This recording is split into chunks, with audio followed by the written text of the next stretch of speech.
Ladies and gentlemen, this is breaking news. The paramedics that came out on the scene and injected Elijah McClain with ketamine, they were found guilty. So, two Denver area paramedics were convicted Friday in the 2019 death of Elijah McClain when they injected an overdose of a sedative ketamine after police put him in a chokehold.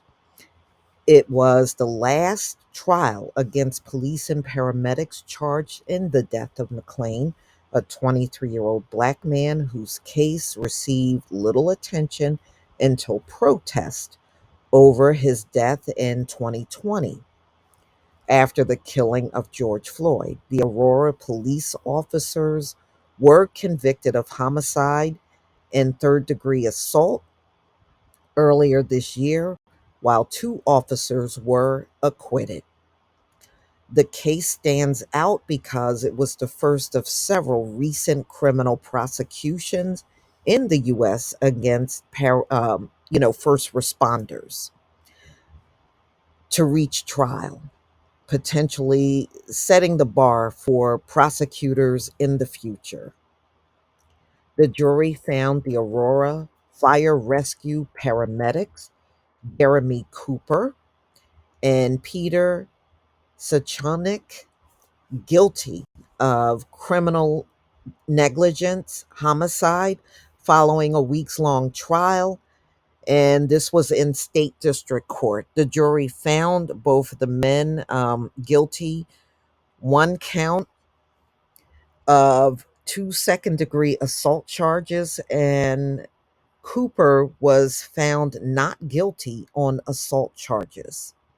They could face years in prison at sentencing. The verdict was announced after 2 days of deliberations when jurors were told by the judge Friday afternoon that they were stuck in one of the charges. The judge told them to keep trying to reach a verdict. The police that stopped McClain while he was walking home from a convenience store on August 24th, 2019, following a suspicious person complaint, after the officer said McClain reached for the officer's gun. Yeah, y'all are notorious for saying that. And then of course when we watch the video, nobody's reaching for your gun. Y'all so predictable. It's not even funny. So anyway, a claim disputed by prosecutors, another police officer put him in a chokehold that rendered him temporarily unconscious. The officers also pinned down McClain before Cooper injected him with an overdose of ketamine. Wow. Prosecutors said the paramedics did not conduct basic medical checks of McClain, such as taking his pulse, before giving him the ketamine. The dose was too much for someone his size at 140 pounds. Experts testified. Prosecutors said they also did not monitor McClain immediately after giving him the sedative, but instead left him lying on the ground, making it harder for him to breathe. McClain's pleas, he was pleading with police, before he was even in the chokehold. So, in a statement released prior to the verdict, McClain's mother, Shanine, said that everyone present during the police stop of her son displayed a lack of humanity. They cannot blame their job training for their indifference to evil or their participation in an evil act, McClain wrote. That is completely on them. May all of their souls rot in hell when their time comes. This is what his mother said.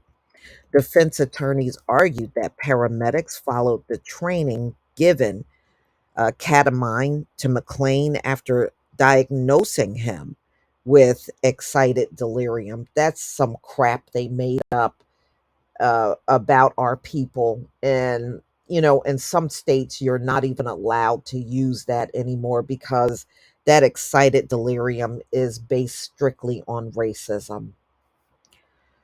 So, disputed condition, some say unscientifically found and has been used to justify excessive force on black men. The verdicts came after a jury in Washington state cleared cleared three police officers of all criminal charges on Thursday in the 2020 death of Manuel Ellis, a black man who was shocked, beaten, and restrained face down in Tacoma on a sidewalk as he pled to the cops because he couldn't breathe. Yeah, I noticed they all got that pattern of conveniently ignoring black men when they say they can't breathe. We saw it with Derek Chauvin and all the cases following that, too.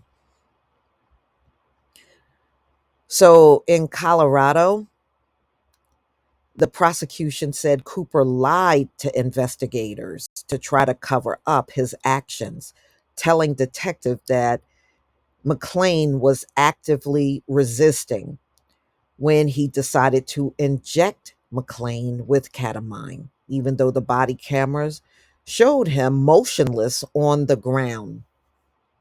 And that's another thing they're notorious for doing, lying on black people.